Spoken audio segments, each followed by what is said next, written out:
It was a tense week in the northwest region of Cameroon, marked by the killings of two gendarme officers in Bafut, Bamenda, and in Jakiri. As a result, movement of persons into and out of Bamenda was stopped, according to some travelers who were entering the town Bamenda this week. In Jakiri, the divisional officer held a crisis meeting. He was calling on everyone to return back to the village after the fleet to neighboring villages. We also talk of the mysterious death of two children in Bepanda. The program is News Roundup of the week. Still this.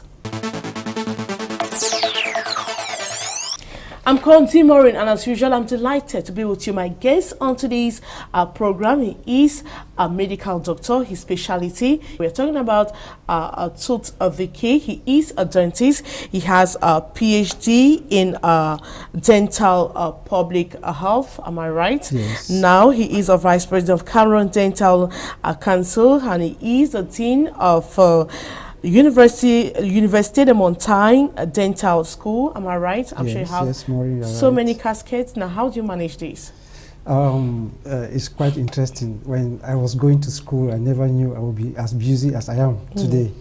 You know, when you develop yourself to a certain capacity or to a certain level, you'll be solicited everywhere, and you have to just plan yourself, discipline yourself to make sure that you satisfy everybody who needs your services. Now, are you able to satisfy your patients? Yes. Because you're always on the move? Yes, I'm always on the move. I run a private dental practice.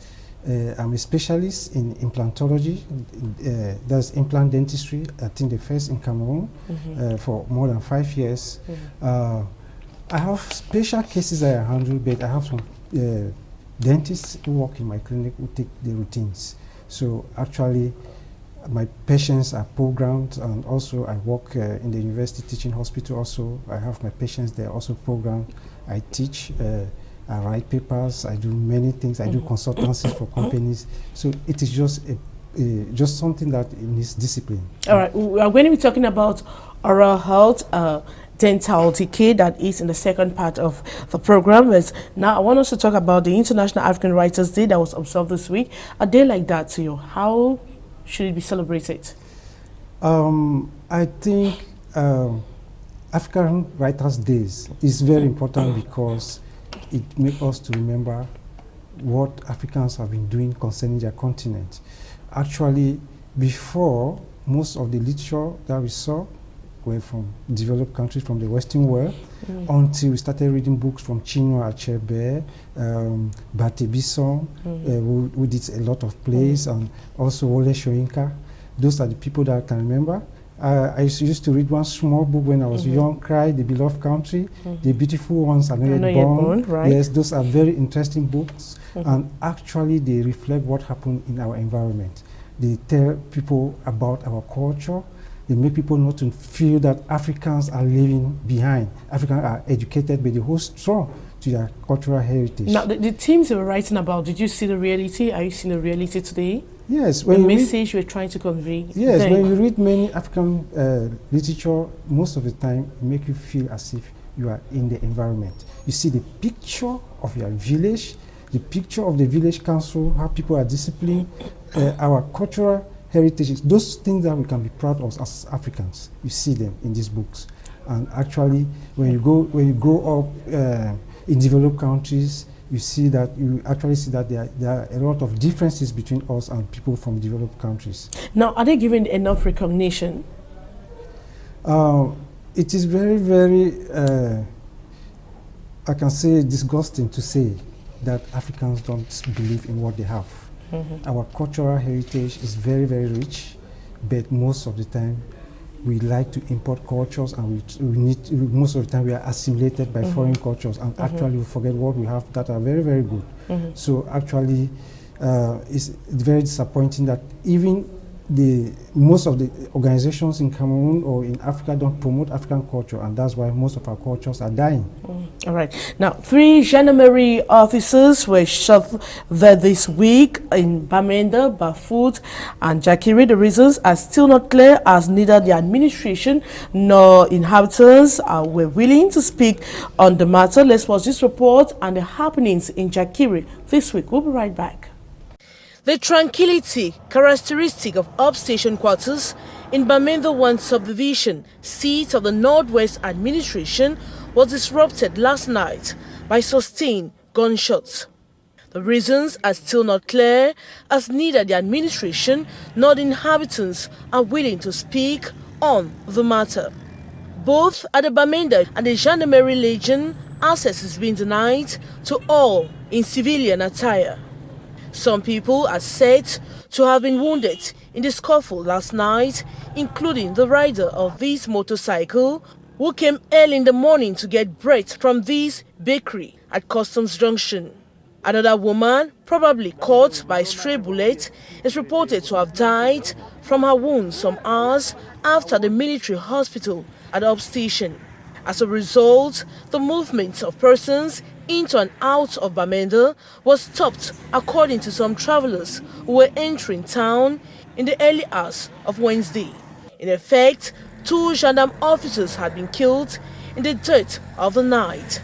They include Marechal de Logis, Ihima Rene, who was at a mixed security checkpoint at the entrance to Bafut subdivision, and Sally Daniel, student gendarme officer on guard in one of the schools in Bayele quarters in Bamenda 3 subdivision.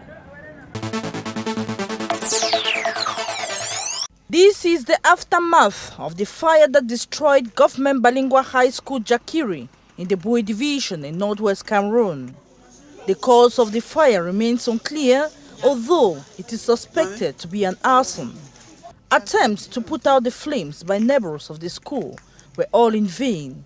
They were reportedly scared when gendarmes stormed the scene and started firing. 8:30 in the night, my neighbor called me and said that GBHS Jakiri is on flame. So I decided to run down to see what is happening.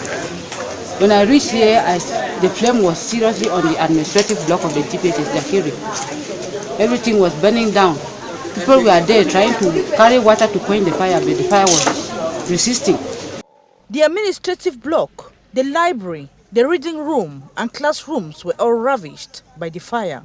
The damage that has been done in GBHS Jakiri is too much. As you can see, the administrative block is all burnt. The library is burnt.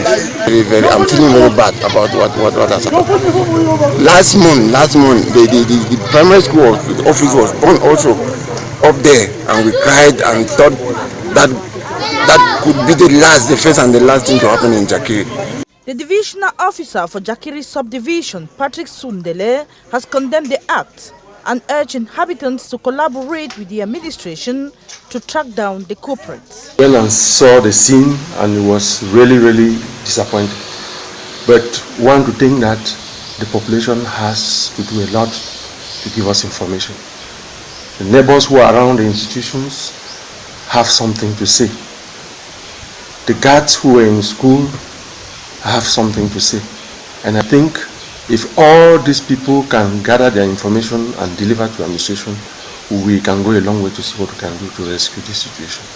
Authorities see the perpetrators of the act will not go unpunished.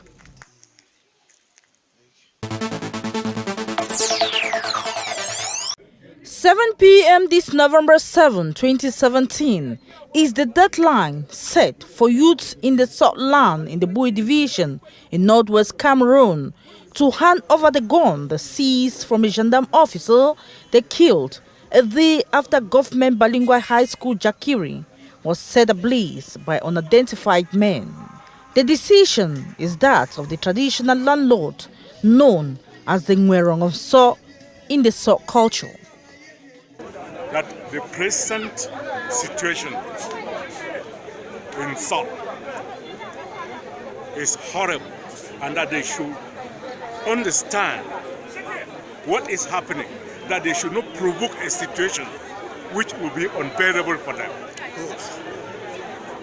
Especially what has just happened at Jakiri just a night ago, that a gun is missing from a law officer, and a law officer has died.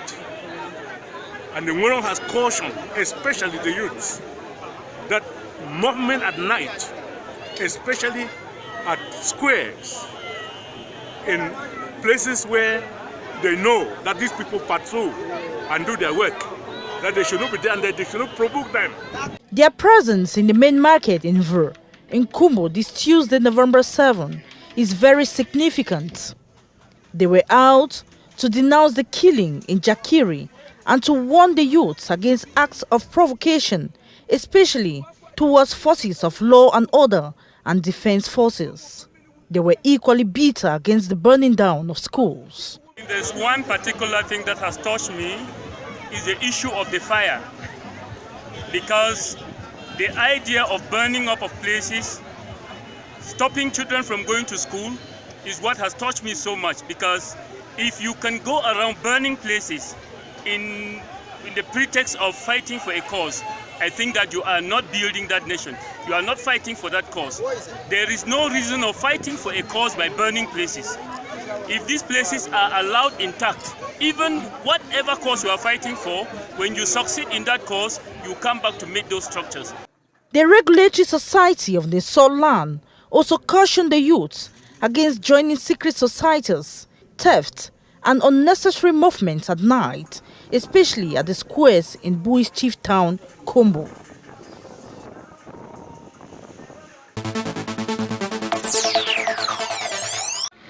This is the town of Jakiri in the Bui division in northwest Cameroon.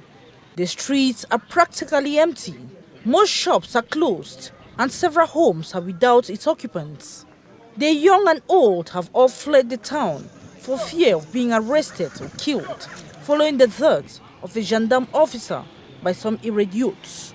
And comparing it with the incident that once took place in Jakiri when a gendarme officer was killed at the time we were still very young, people thought that it was going to be a similar situation, and that's why people of my age fled Jakiri town to the outskirts of the town and taking refuge there for the simple fear that there will be massive arrest and brutalization of civilians. It is not only the youth that have escaped from Jakiri center to Vekovi, but the parents and their children all are in Vekovi.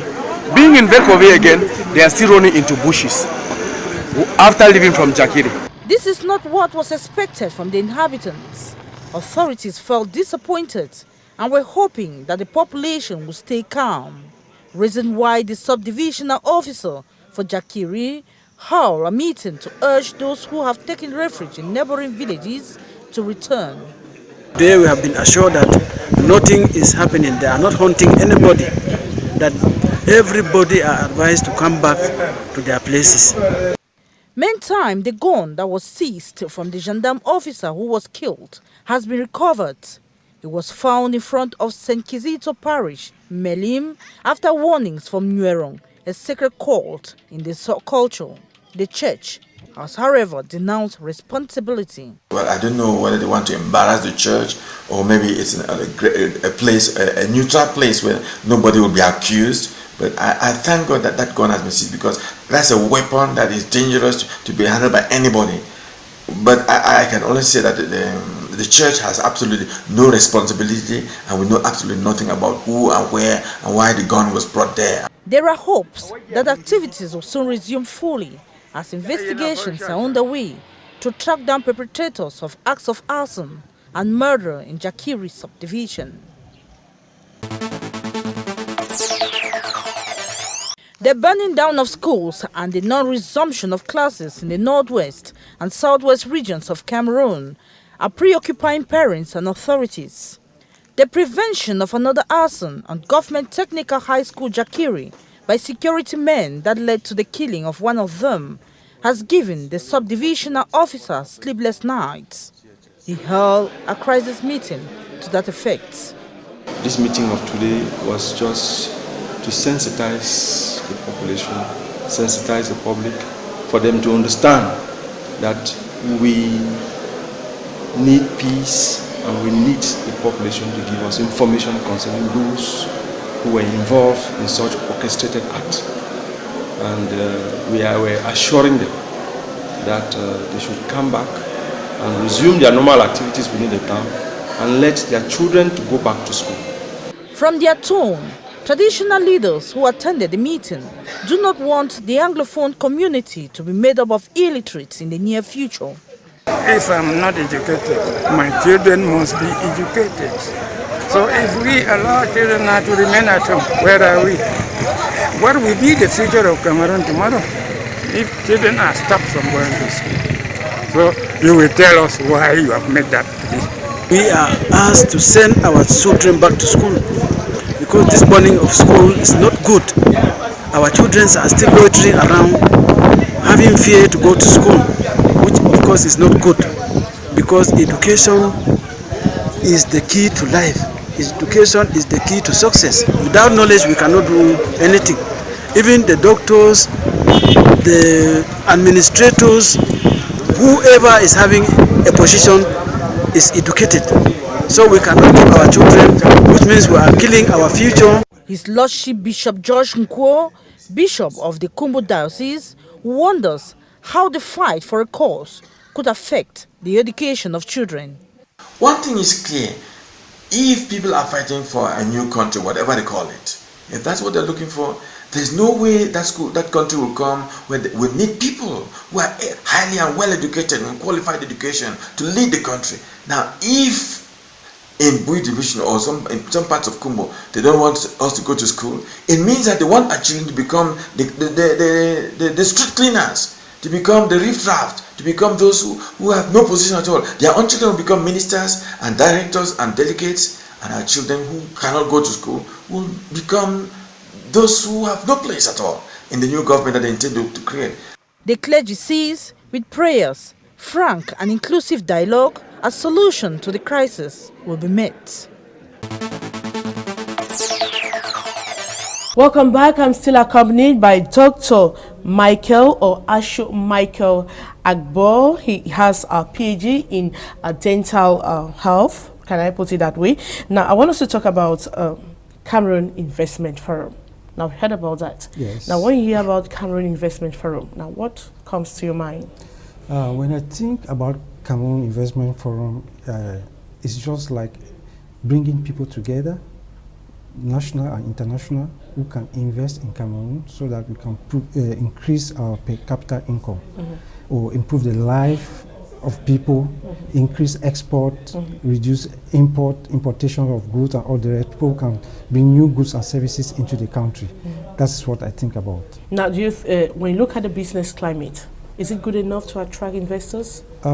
As a businessman, I can say that the climate is not good enough. Yes, because apart from all the things that you have been saying about me, I also do some sort of business. Taxes are still high. Many people are not skilled, they are not trained in businesses, and also there's a lot of corruption. So if some of these things are removed, some things have gone so deep into our culture that it is very difficult for the government to handle. And I feel that all this, when these barriers are removed, because there's also lack of transparency in the way government operates some of its activities. When all these barriers are removed, I think businesses will be very good in Cameroon. Does it mean that with all these barriers or obstacles, it's difficult to invest in a country like Cameroon? Or you might invest and in 2 years you have to just shut down your doors? I think it depends on the type of investment you want to do. Yes, and the area of investment that you want to do. But at least taxation and small different types of indirect taxes are there that discourage people from actually invest in Cameroon. Now, what should government do to pull more investors in Cameroon? I know the Ministry of Small and Medium-Sized Enterprises have set up structures that can easily help people to register their companies, also give small loans to people to start businesses. But the problem with all these things is that there's no monitoring and evaluation.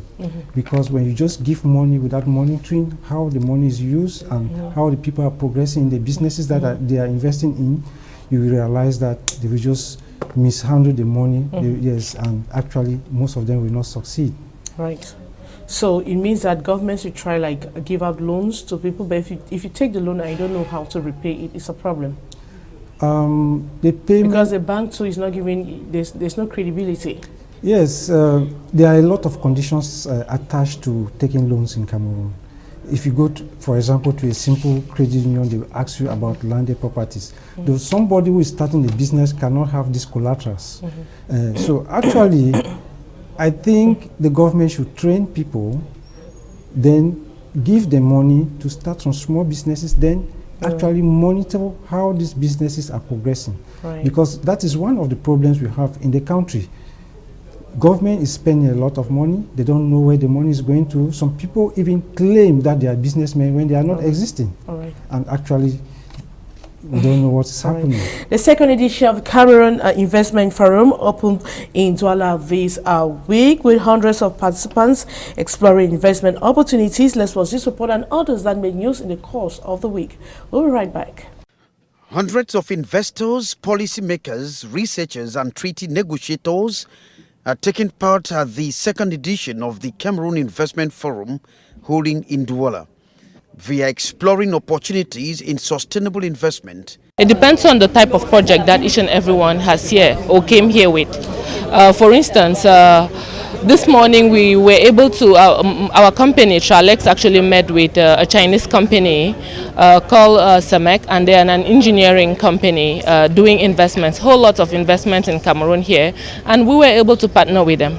From agro-food industry to the banking and insurance sector, and from the ICTs to building and construction, attendees had an avalanche of sectors in which to invest. Plastering and painting material simultaneously. You can use the material to plaster and paint at the same time. What are the advantages? The advantage is that it saves you time, it saves money, it saves labor, and besides it has plenty of properties that are highly beneficial. One of the most interesting property is the fireproofing capability of the product. The Innovative Investment Forum will look at Cameroon as an attractive investment destination with appetizing incentives showcased by the Investment Promotion Agency.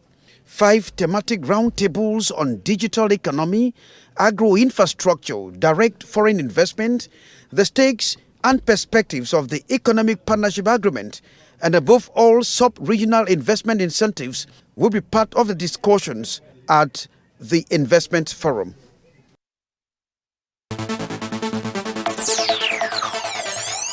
This family at the Bepanda Yongyong neighborhood in Douala is in tears after death strikes again. This time around, they helplessly watched the inanimated bodies of their 2 little girls, Manuela, 2 years old, and her cousin Cassandra, 11 months. Reportedly, these babies died abruptly just after having their dinner. It was too sudden that their parents had no time to react. 20 heures. Il est arrivé, je garde la moto. La plus grande descend, elle vient me faire yayato comme d'habitude. I came back from work at 8 p.m. and the eldest of the 2 girls ran to hug me as usual when I was parking my bike. Then we all had dinner. After dinner, the 2 started playing, but suddenly one of them started crying and drooling. We took her to the nearest clinic of the neighborhood, and when we got there, she started defecating, and it became difficult for them to handle her. They proposed we should take her to the Daido hospital. But on my way home to take my bike, her grandmother came back and met me on the way with the cops. When we entered the house, the elders also started manifesting the same symptoms. We took her to the hospital and even to a folk medicine man, to no avail. On part chez l'autre là-bas vers l'entrée chez Ferry. On arrive là-bas, elle dit que c'était à trop tard, on pouvait plus rien. This is the second time death struck this family in less than 6 months. The causes of these deaths are still unknown, but the family members believe it is mystical. On a trompé mon petit qui est mort avec un collier parce que j'avais dans une brocante. We had also discovered my junior brother's corpse one day in his room with a necklace because he worked in a junk shop. This was some days ahead of his birthday celebration, and we were even told that he had been promised 10,000, 100,000 francs for his birthday. But when he came back that day, he started feeling sick. The next day he felt better, but surprisingly, we found him dead with this necklace, which has disappeared. It is strange because the dates of these death cases coincide. Due to lack of financial means, The girls' remains were not ferried to the mortuary, but instead to their village in the Bamboo Toes in the West region. No investigation was carried out by forces of law and order.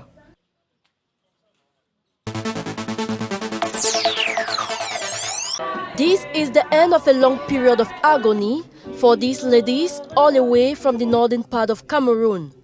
They have been freed 15 years after having suffered from obstetric fistula provoked by difficult delivery. They all received free medical attention by surgeons on board Mercy ships. Surgeries at Mercy ships are special because they are free. They gather women across the country. Fistula are treated in Cameroon. When we operate you, we establish a normal anatomy, so you no more have excretors that will come out from your genital parts. The 7 ladies were presented to the public after the majestic medical intervention. Littoral Chief Executive Dieudonné Samuel Ivahadibois was present to encourage other women to go for treatment and to thank on behalf of the government the surgeons. Without getting healing, they came and they saw what Mercy Ship have done. And we want to seize this opportunity to tell the other one that are waiting for any healing for the sickness to come, and the door is still open for this fistula to be treated here at Mercy Ship and also here in the hospital of Douala. The humanitarian organization is still in need of more than 500 women suffering from fistula to be treated.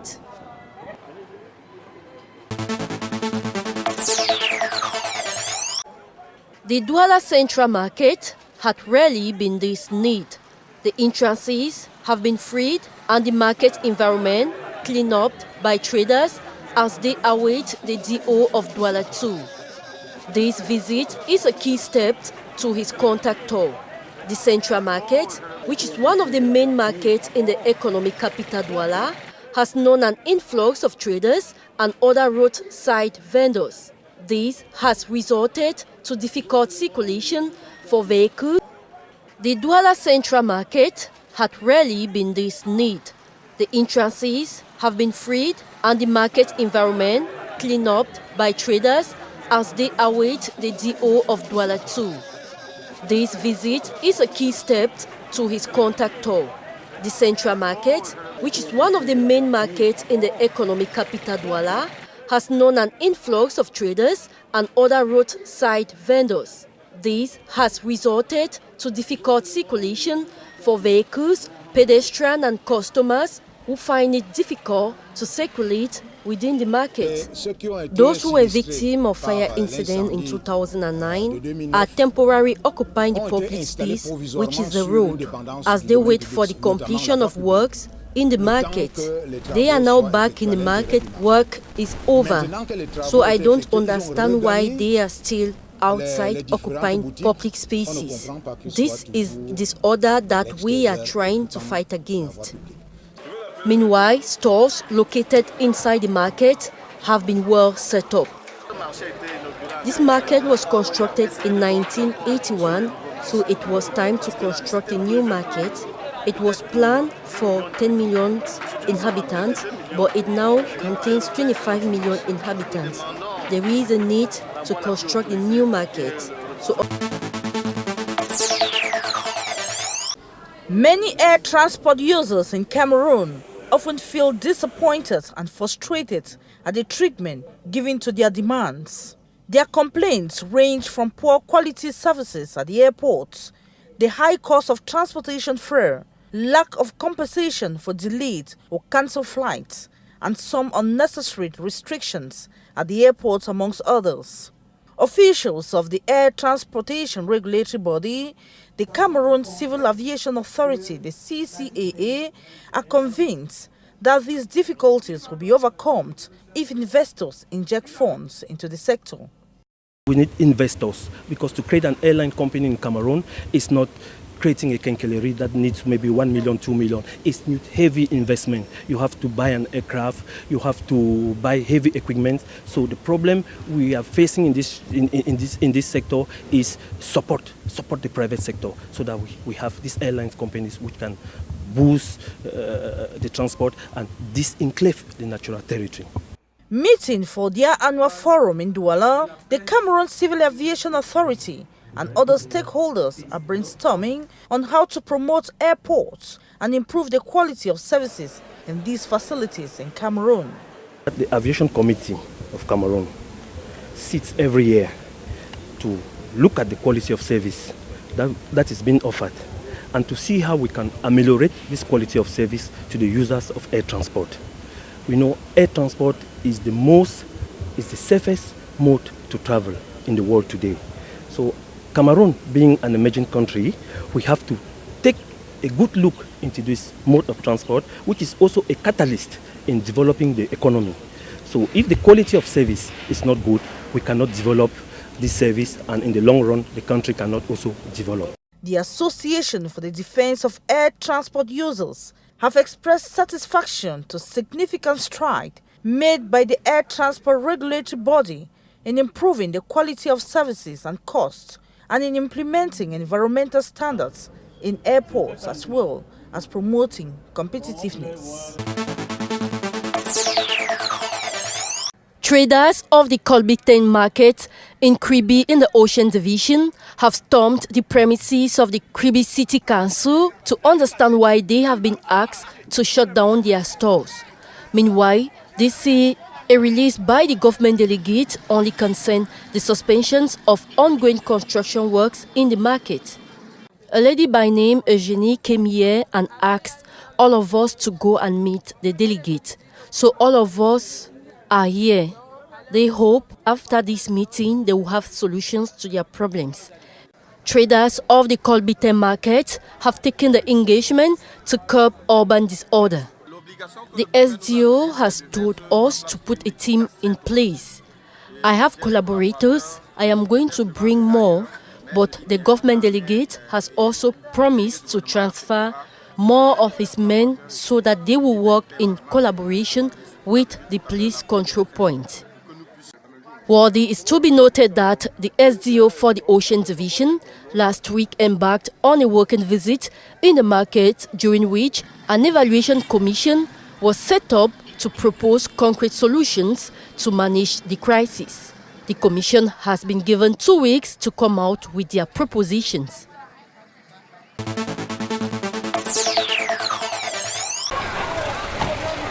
The population of Mayoluti in the north region of Cameroon will henceforth live in tranquility and security, as the divisional officer El Haj Njoya Zakarius highlights on security issues in his division. Il s'agit pour les membres de It is all about taking some time to do the balance sheet of what has been done already in order to prospect future actions, thereby avoiding administrative carelessness. Ce qui à coup sûr évite la navigation à vue. The DO calls on collective efforts to fight against insecurity and kidnapping for ransom in this part of the country. Il est tout simplement question pour nous de faire un appel. It is our duty to request collective efforts of the population, traditional authorities, elites, transportation agents, so that together we can fight against these enemies, because it is a common fight. Pour combattre ces ennemis, parce qu'il s'agit d'un combat commun.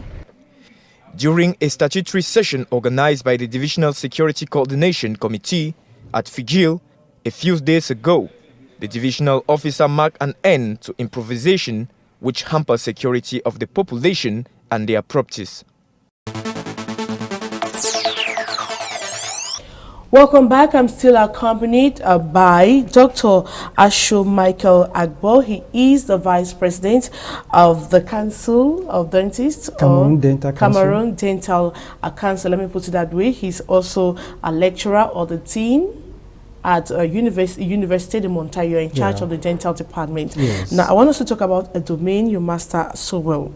Now, the first question I want to ask is, what are the statistics that show that most people don't take care of their oral health? When you want to talk about oral health, it deals with anything that concerns the mouth, in simple terms. But most of the time, most of us like dentists, we talk about orofacial diseases.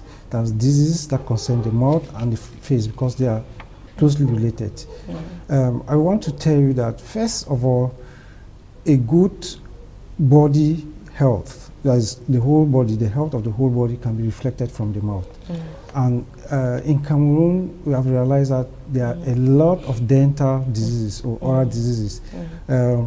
Starting with periodontal disease, those are diseases of the gum.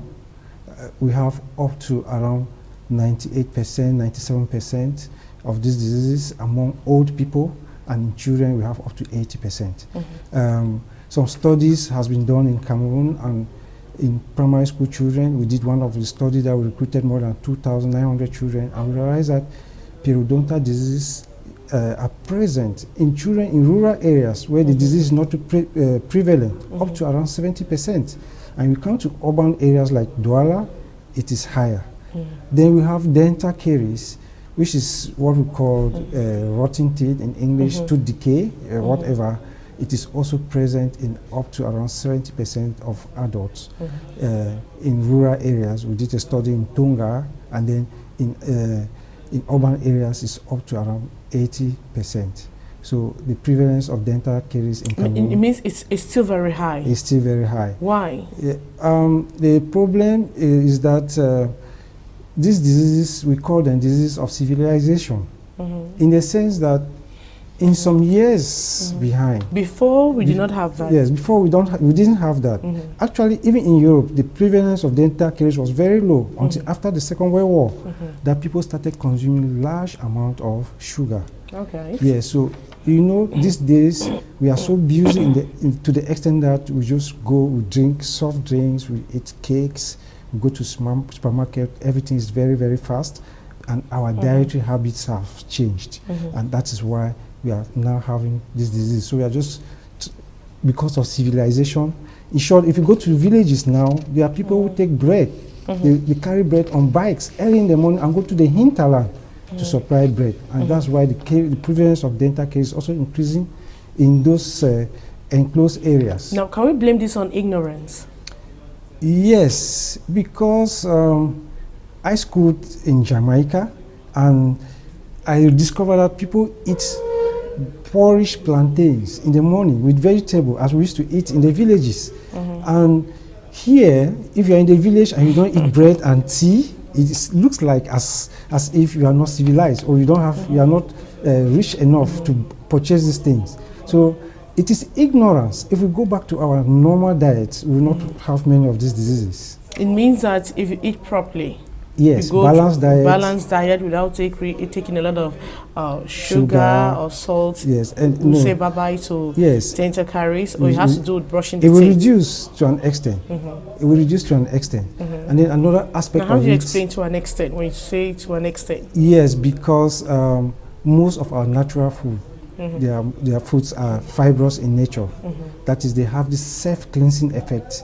For example, if you eat something like coconuts, carrots, they are raw veggies. They can actually clean your teeth for you. So they will eat already processed food that are soft. We just swallow them. Soft drinks, all those things, they actually stick to our teeth, and actually they cause a lot of problems in our mouth. Now, at what point do you know that you have problems with your teeth?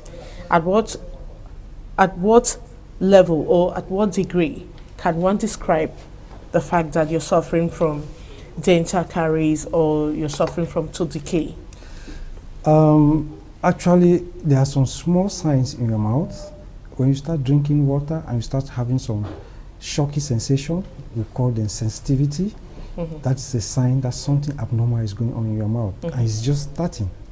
And when you ignore it, actually it progresses to some light pains that come in when you eat, and then the pain increases to a certain level that you cannot tolerate the pain, and at times when you sleep, it wakes you up at night, and that's how it progresses unto a point that you cannot even bite on the tooth. So when it starts at that early stage, what do you do? At the early stage, are they preventive measures? Are there things yes, you there are could take two to things you can do. The first thing you need to do is to consult. Go to the nearest facility that you have a dentist or a dental therapist, and you consult so that they can check why you're having some abnormal sensation in your mouth. The second thing is that you need to change your oral hygiene habits, because I can tell you there are some of these diseases that are reversible. Some of them, they can stop at their various stages, and some they just need to progress, and you need to actually, when you improve on your oral hygiene. Now, if you're feeling some pain in the mouth, or you drink water, you feel some pain. Yes. Does it mean if you're not brushing your teeth properly, you could start like brushing the teeth and? Yeah, you are talking about dental sensitivity. It can depend. It can also occur from the type of toothbrush you are using. If your toothbrush is hard, actually, it can destroy part of your gum, and then your teeth become longer and the gums become shorter, and it exposes a particular part of your tooth which is called the dentine. That particular part is sensitive. When that part is exposed, you start having sensitivity. It tells you that there's a problem with your gum, what we call gum recession. So you need to consult, and the dentist will be able to find out the cause of that particular problem. It means that at the moment you start feeling pains, you visit the doctor, you visit the dentist? Yes, you need to visit the dentist. Some people, you go to a pharmacy, they will tell you, buy this toothpaste, it will help you. The toothpaste will suppress the pain, but the progression of the disease will not be stopped. So the disease will continue to progress until you need somebody, a specialist, who can actually diagnose the cause of this problem and arrest it. Now let's look at the symptoms again. It starts with light discomfort, shocky sensation when you take cold water or you take hot food. That will cause sensitivity, and at that particular stage, the hole, you can see a small hole on the tooth, or the gum is reduced. Secondly, if it progresses until, that is when the cavity is at the level of the enamel, that's the hardest part of the tooth. When it progresses to where we call the dentine, you start having pain. And when you eat, food particles go into these cavities, you start having pain and all the rest. When it continues up to the level where you have the pulp, where you have the nerves and the blood vessels of the teeth, the pains become so severe that you will not be able to tolerate. Now, people seem to have problems with the cost. Yes. Is that what seems to be scaring them not to come to dentists? It depends. There are several types of clinics, especially here in Douala, that can offer services. I started my clinical career in Cameroon in a missionary organization where the cost is very cheap, affordable. For example, you can consult for 2,000 francs, and also if you want to consult in a private clinic, the consultation starts from 10,000. So it depends. People don't want to go to where there's a lot of people because they will delay and all the rest, but the cost of consultation and treatment is affordable. So when you talk of affordable, at what price? What's the price? For What's example, the cost? Let me put it that way. Yes. Sorry. You can consult for 2,000 francs, and you can fill a tooth for 8,000 francs in some missionary So it's expensive facilities. when you go to a private. In a private clinic, consultation is 10,000. You fill a tooth for 15,000 to 20,000. Yes, so there is higher, although the quality of service is also much better. Yes. Now let's talk about the number of dentists we have in Cameroon. Yes. As at 4 years ago, we had just 120 dentists in Cameroon. Because of the 2 newly opened dental schools in Cameroon, the number of dentists have increased tremendously, and we have up to around 450 dentists today. Yes, and actually the government is trying to make sure that dentists work in most of the district hospitals all over the country. Now, how many dentists do we have today? So we have around 450 dentists to 500, because some new ones are just coming out from school now. Now, is it enough? I think because yeah, in urban areas, I don't have dentists in rural areas. Yes, I think. And most of you are located in Douala. Yes, I think the number of dentists we have in Cameroon is enough. How? How do you explain that?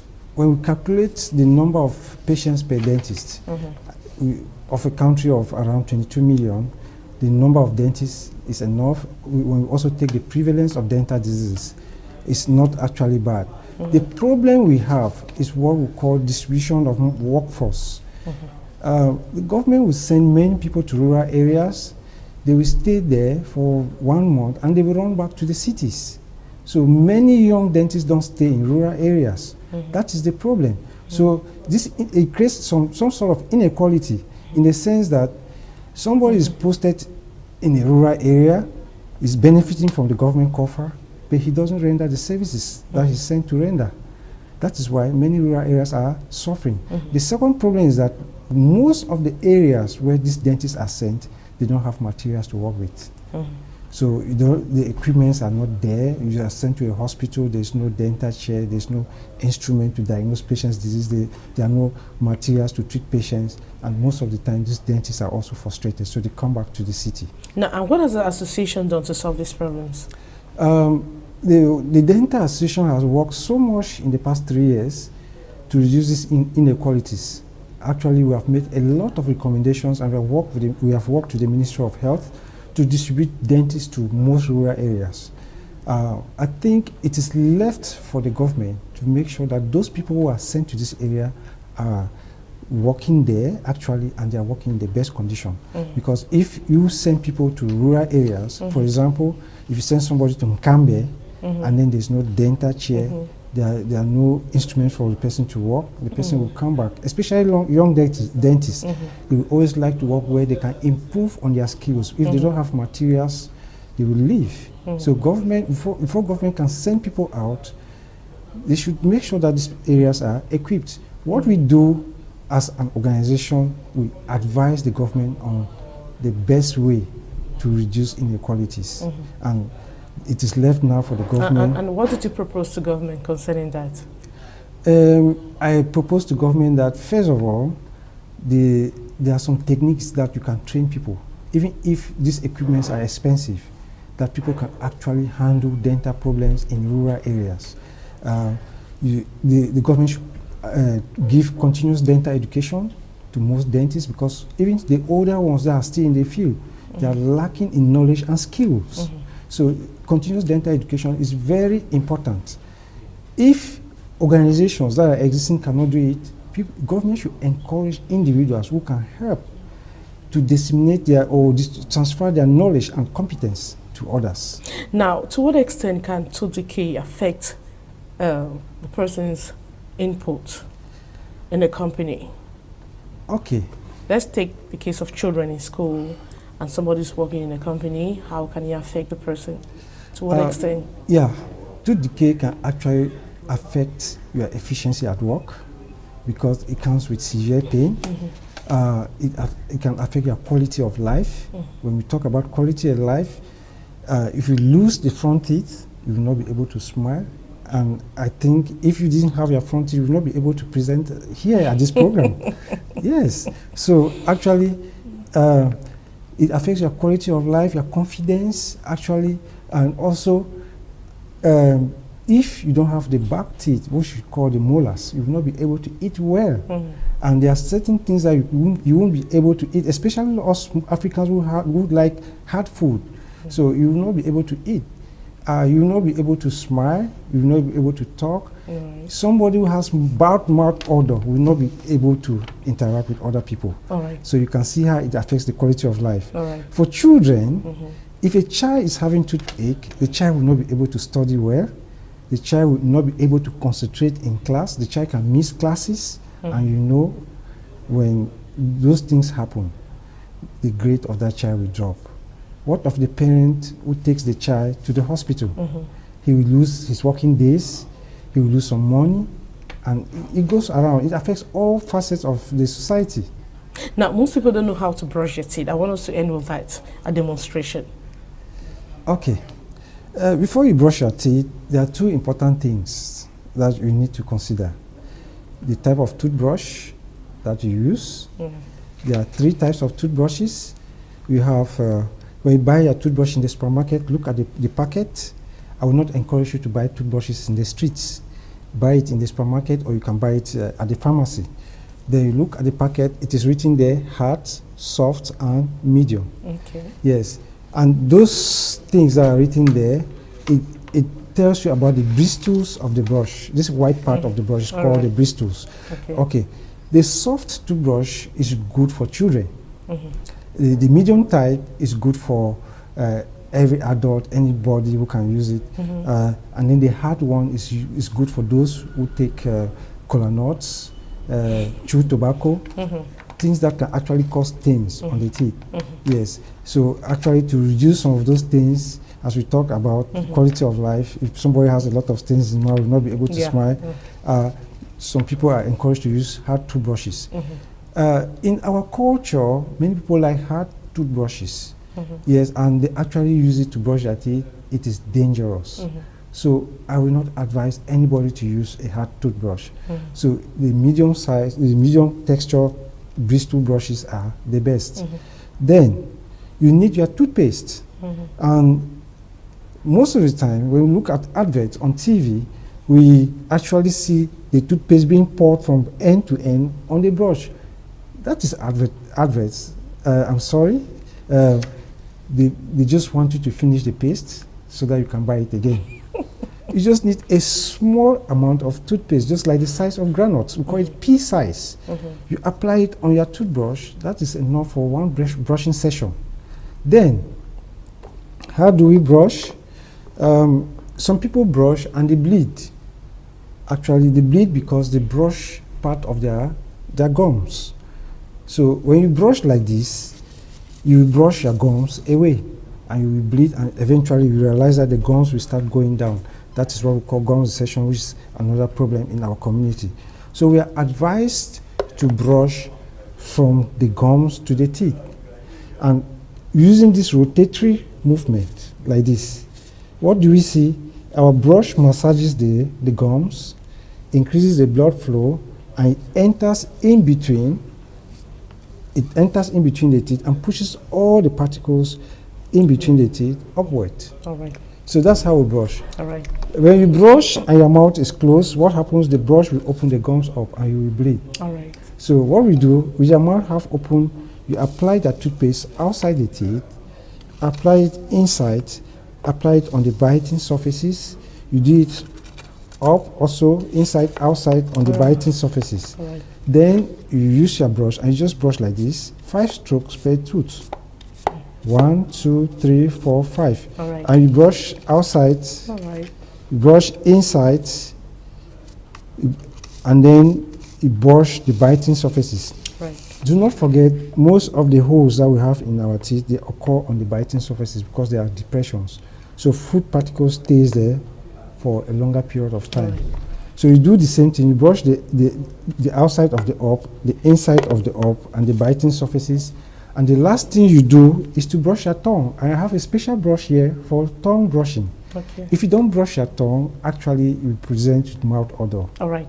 Now, Doctor, we are running out of time. Yeah. But thank you. We're going to continue some other time because I'm still going to invite you because we want the audience to know how to brush their teeth. Yes. And I want to thank you for honoring our invitation. Thank you. And to you out there, we'll say thank you for watching. Do take another rendezvous same time next week. Goodbye. Thank you very much.